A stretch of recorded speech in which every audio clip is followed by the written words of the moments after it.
I'm going to try to keep these intros a little short. Hi there, I'm your imaginary friend. This is going to be a reading of a chapter from Supernatural Horror in Literature by Howard Phillips Lovecraft. Howard Phillips Lovecraft, as you may know, was a little bit of a racist and a xenophobe, so keep your eyes out for anything of that nature. And also just kind of in general, Victorian fiction or fiction of that era. Beware that it is a product of its time.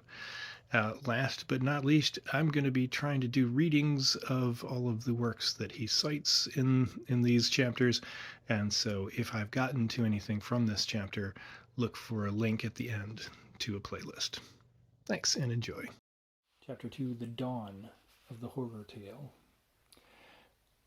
As may be naturally expected of a form so closely connected with primal emotion, the horror tale is as old as human thought and speech themselves.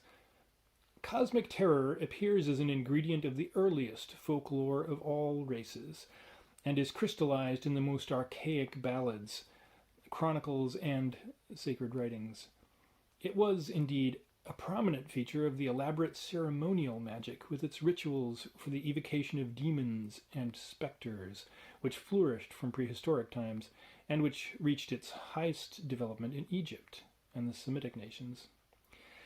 Fragments like the Book of Enoch and the Claviculae of Solomon well illustrate the power of the weird over the ancient Eastern mind, and upon such things were based enduring systems and traditions whose echoes extend obscurely even to the present time. Touches of this transcendental fear are seen in classic literature, and there is evidence of its still greater emphasis in a ballad literature which paralleled the classic stream, but vanished for lack of a written medium. The Middle Ages, steeped in fanciful darkness, gave it an enormous impulse toward expression, and East and West alike were busy preserving and amplifying the dark heritage, both of random folklore and of academically formulated magic and Kabbalism, which had descended to them. Witch, werewolf, vampire, and ghoul brooded ominously on the lips of bard and grandame, and needed but little encouragement to take the final step across the boundary that divides the chanted tale or song from the formal literary composition. In the Orient, the weird tale tended to assume a gorgeous coloring and sprightliness which almost transmuted it into sheer fantasy. In the West, where the mystical Teuton had come down from his black boreal forest, and the Celt remembered strange sacrifices in druidic groves, it assumed a terrible intensity and convincing seriousness of atmosphere, which doubled the force of its half-told, half-hinted horrors. Much of the power of Western horror lore was undoubtedly due to the hidden but often suspected presence of a hideous cult of nocturnal worshippers whose strange customs descended from pre-Aryan and pre-agricultural times, when a squat race of Mongoloids roved over Europe with their flocks and herds, were rooted in the most revolting fertility rites of immemorial antiquity. This secret religion, stealthily handed down amongst peasants for thousands of years, despite the outward reign of the Druidic, Greco-Roman, and Christian faiths in the regions involved, was marked by wild witches' sabbaths in lonely woods and atop distant hills on Walpurgisnacht and Halloween, the traditional breeding season of the goats and sheep and cattle, and became the source of vast riches of sorcery legend, besides provoking extensive witchcraft prosecutions, of which the Salem affairs forms the chief American example.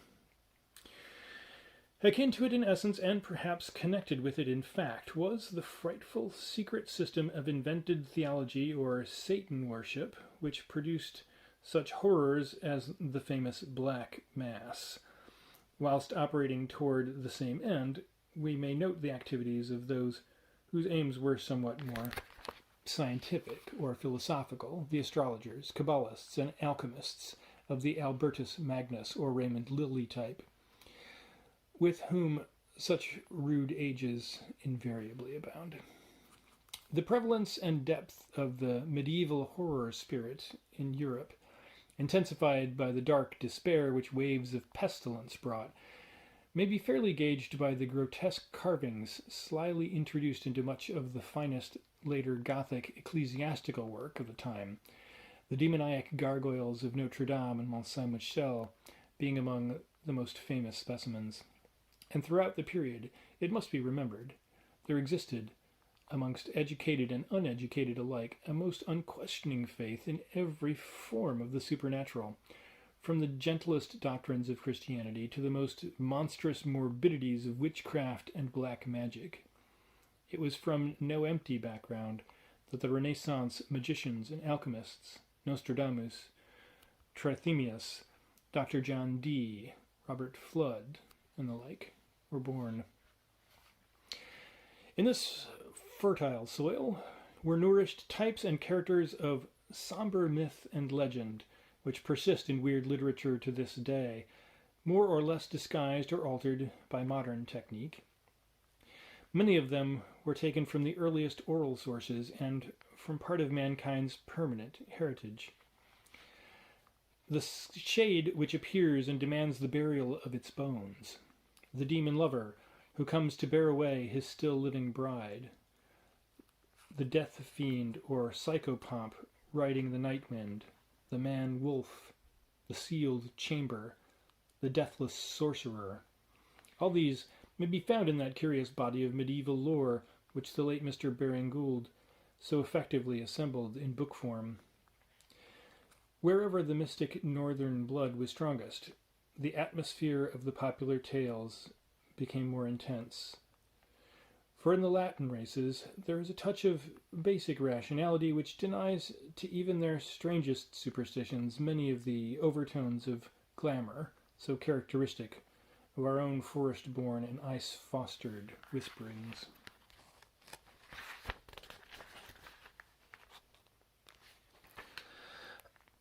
Just as all fiction first found extensive embodiment in poetry, so it is in poetry that we first encounter the permanent entry of the weird into standard literature. Most of the ancient instances, curiously enough, are in prose, as the werewolf incident in Petroniuis, the gruesome passages in Apuleius, the brief but celebrated letter of Pliny the Younger to Sura, and the odd compilation On Wonderful Events by the Emperor Hadrian's Greek freedman Phlegon. It is in Phlegon that we first find that hideous tale of the corpse bride. Philinnion and Machates, later related by Proclus and in modern times forming the inspiration of Goethe's Bride of Corinth and Washington Irving's German Student. But by the time the old northern myths take literary form, and in that later time when the weird appears as a steady element in the literature of the day, we find it mostly in metrical dress, as indeed we find the greater part of the strictly imaginative writing of the Middle Ages and Renaissance. The Scandinavian Eddas and Sagas thunder with cosmic horror, and shake with the stark fear of Ymir and his shapeless spawn, whilst our own Anglo-Saxon Beowulf and the later continental Nibelung tales are full of eldritch weirdness. Dante is a pioneer in the classic capture of macabre atmosphere, and in Spenser's stately stanzas will be seen more than a few touches of fantastic terror in landscape, incident, and character. Prose literature gives us Malory's Morte d'Arthur, in which are presented many ghastly situations taken from early ballad sources. The theft of the sword and silk from the corpse in Chapel Perilous by Sir Lancelot, the ghost of Sir Gawain, and the tomb fiend seen by Sir Galahad, whilst other and cruder specimens were doubtless set forth in the cheap and sensational chapbooks vulgarly hawked about and devoured by the ignorant. In Elizabethan drama, with its Dr. Faustus, the witches in Macbeth, the ghost in Hamlet, and the horrible gruesomeness of Webster, we may easily discern the strong hold of the demoniac on the public mind, a hold intensified by the very real fear of living witchcraft, whose terrors, wildest at first on the continent, begin to echo loudly in English ears as the witch-hunting crusades of James I gain headway.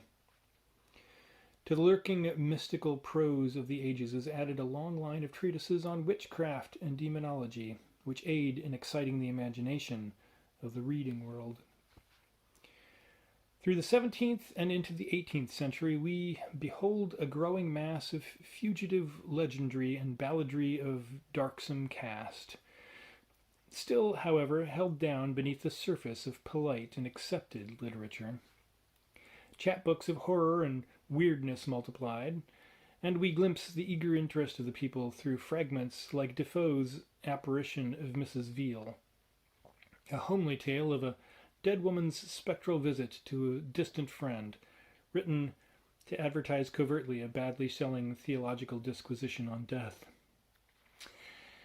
The upper orders of society were now losing faith in the supernatural and indulging in a period of classic rationalism. Then, beginning with the translations of Eastern tales in Queen Anne's reign, and taking definite form toward the middle of the century, comes the revival of romantic feeling, the era of new joy in nature and in the radiance of past times, strange scenes, bold deeds, and incredible marvels. We feel it first in the poets, whose utterances take on new qualities of wonder, strangeness, and shuddering. And finally, after the timid appearance of a few weird scenes in the novels of the day, such as Smollett's Adventures of Ferdinand, Count Fathom, the release instinct precipitates itself in the birth of a new school of writing, the Gothic school of horrible and fantastic prose fiction, long and short, whose literary posterity is destined to become so numerous and in many cases so resplendent in artistic merit. It is, when one reflects upon it, genuinely remarkable that weird narration as a fixed and academically recognized literary form should have been so late of final birth. The impulse and atmosphere are as old as man, but the typical weird tale of standard literature is a child of the 18th century.